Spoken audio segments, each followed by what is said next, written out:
welcome back to NAMI Maine Talks. This is our second episode for men's mental health. And today we are here with Maine Boys to Men, Bruce King and Mark Priceman. I'll let them introduce themselves. Sure. Hi, everyone. My name is Bruce King, and I am the executive director here at Maine Boys to Men. And I'm Mark Priceman. I am the Associate Program Director at Maine Boys to Men. Amazing. Thank you so much for joining us today. So let's start by telling us about the creation of Maine Boys to Men. When and why did it first come to life? Yeah, so at this point, we're about 27 years old. Actually, I think we're almost 28 years old at this Oh. point. And started well before me and Mark were here. It was originally started by Lane Gregory is kind of the individual that we cite as our founder, although it was definitely a joint venture by many individuals who were coming together. And my understanding, because I have had the good fortune of being able to take long walks with Lane, is that Lane was working in the field of violence prevention and, was getting a lot of reach outs from people who were like, there's so many supports, there's so much attention being paid to trying to elevate and empower and engage young women, which is a form of violence prevention for sure. But a lot of people were coming and saying, like, well, what about for young men? I mean, young men are definitely a huge part of the equation. We need to do something to actually reach, engage, and touch these young men that we want to support. Sometimes it's sons, sometimes it's students.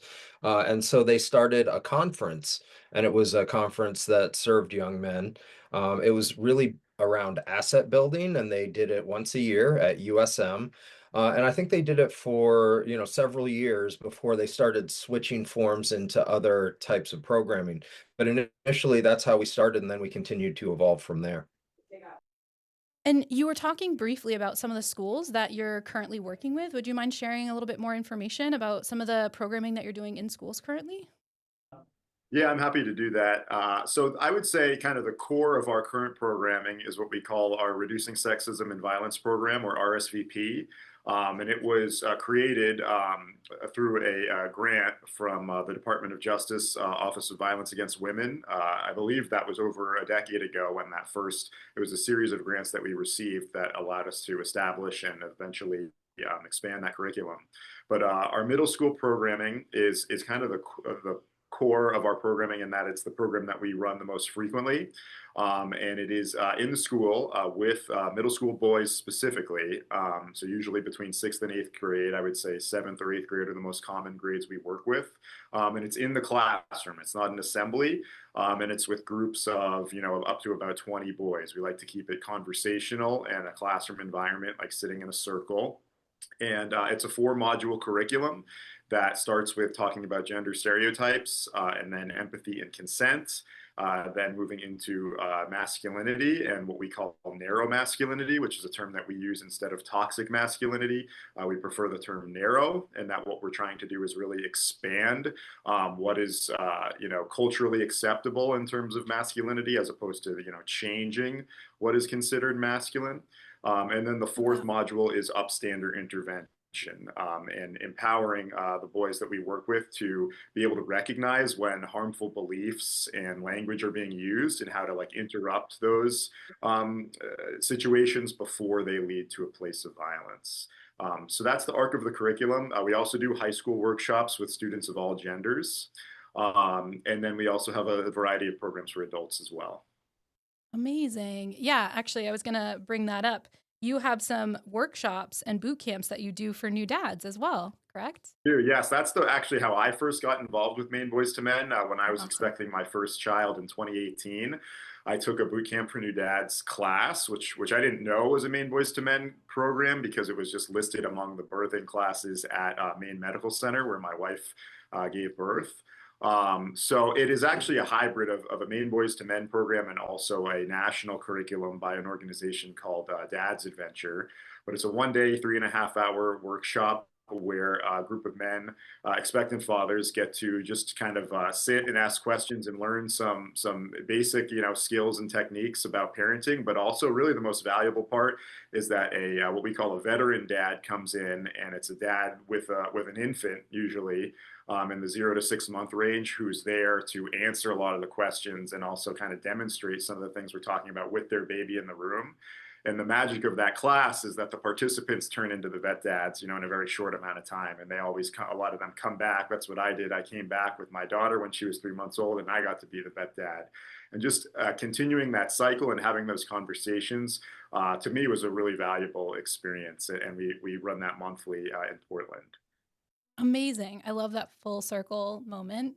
NAMI Maine is a grassroots entity, and so we try our best to encourage individuals with lived experience, either themselves or supporting someone who struggles with their mental health, to come and be a part of the work that we're doing, and then empower them to be able to tell their story. And so I love the similarities of that. You are having individuals participate in your programming, and then having the opportunity for them to also be mentors for other individuals that would be a part of it. That's absolutely amazing, and I love that connection that you make there.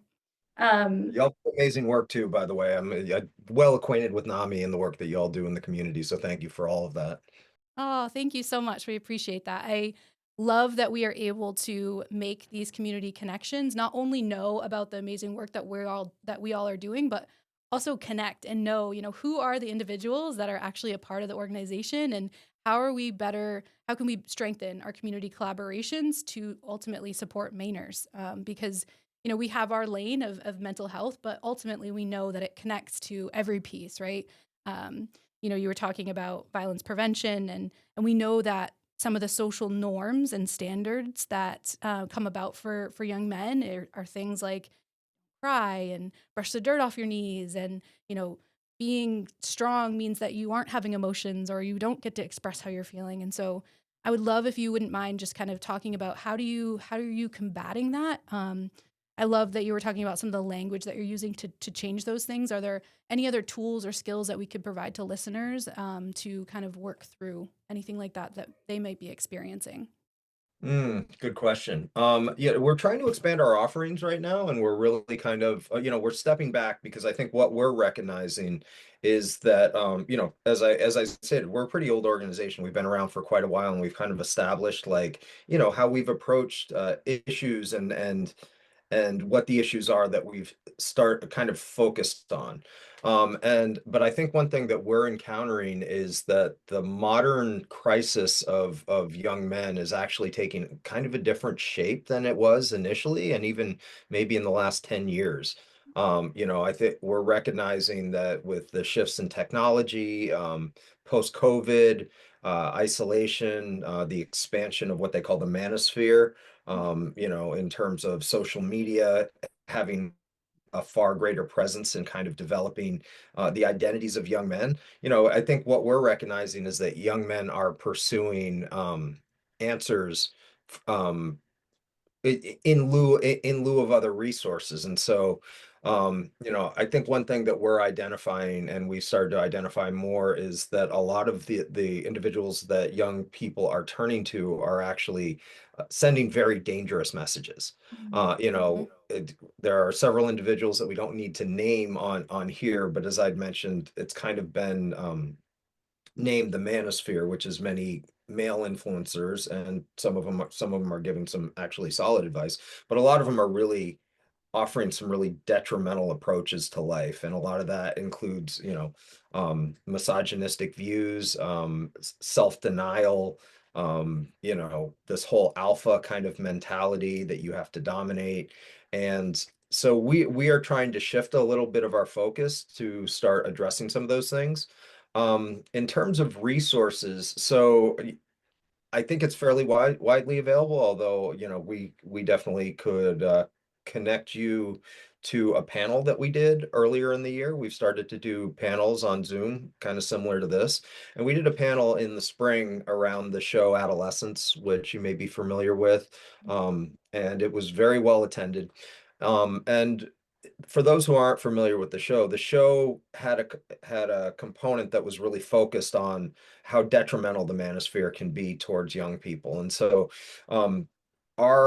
the conversation that we facilitated, it didn't focus on the television show as much in terms of like the plot and like the art of it, but we really did focus on those influences and ways that we can engage and expand conversation and promote what is more of a expansive masculinity, as Mark had named.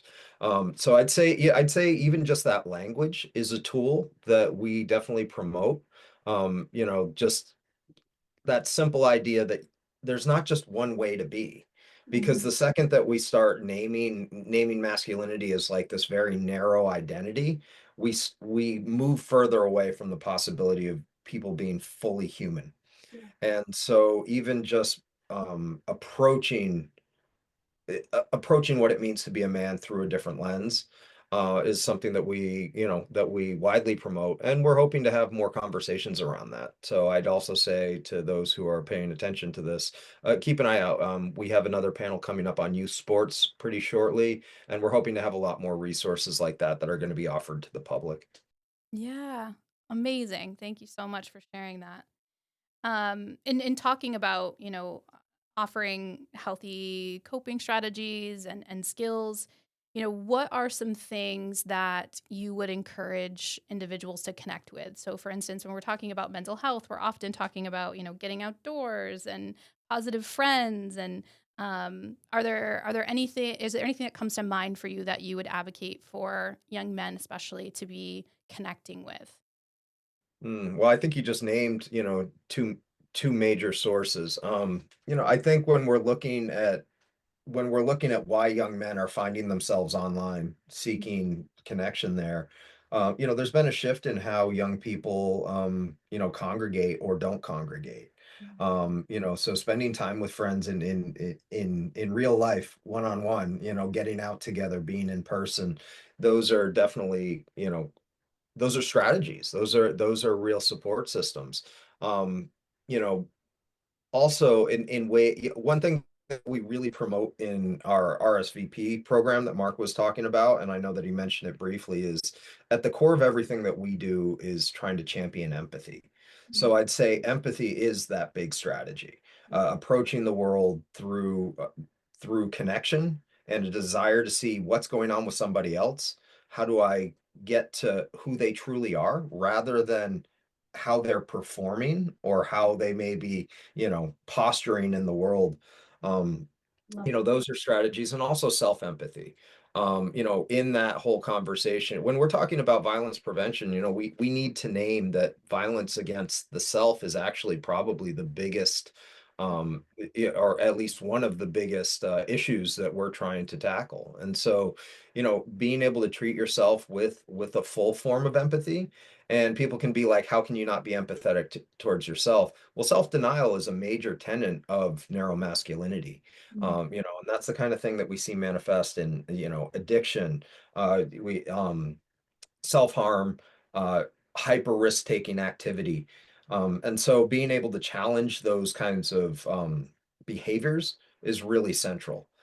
We do an exercise in the classroom called the man box, and we get young people to be like, okay, when you think of a man, what does a man do? And what are the emotions that he can express? And how does he deal with negative emotions? And, inevitably we find ourselves talking about anger being like the one major emotion that men are able to, engage in fully. And even when we talk about joy, it's like, okay, my favorite sports team won or something. So those sorts of limited approaches. But when we're like, okay, if a man is dealing with difficult emotions, how does he deal with them? And very often what comes to mind is dealing with it through substance use and risk taking and behaviors that are self-destructive. Um, I think when we really look at it, a lot of masculinity is about um, destructive behavior, whether it's self-destructive or whether it's, going outside and breaking things. How manly is that? I'm going to go smash something like when my Yeah. emotions are difficult. Well, I mean, that's one option, Yeah. but but it's not the only option. It's not the healthiest option. You know what I mean? So recognizing that just the whole approach to emotions as something that needs to be dealt with through some form of destructive behavior is a paradigm that we're sold at a very young age. And so teaching young men to unlearn that as like how you be a man and how you sit with emotions, that's something that we really try to make central when we're working with young people. Yeah.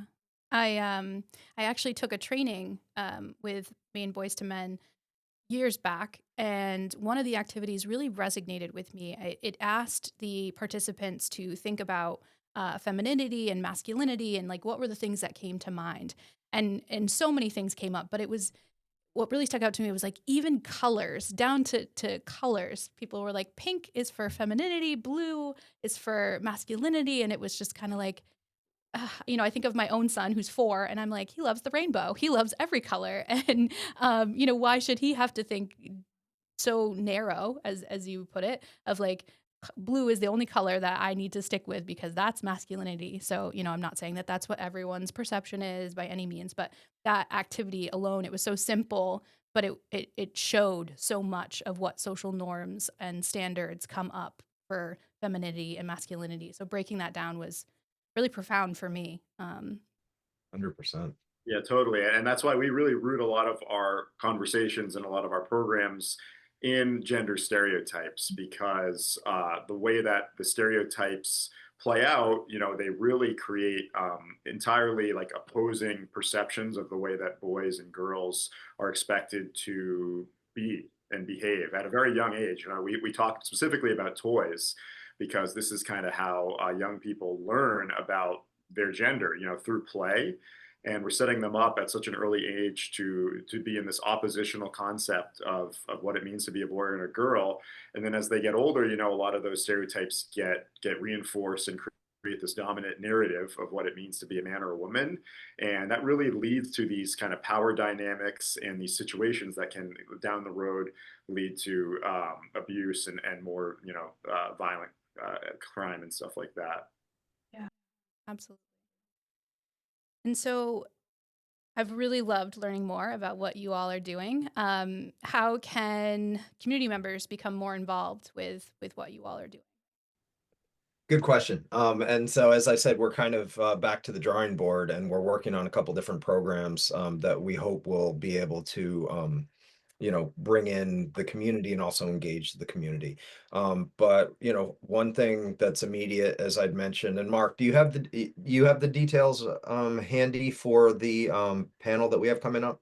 I do, yes. Yeah. So in terms of public ways, public programming that folks can engage with, our upcoming panel on developing masculinity through athletics is on Wednesday, November 19th from 6:30 to 8 p.m. And that's going to be hosted on Zoom virtually. It's a free program and you can register for that through our website.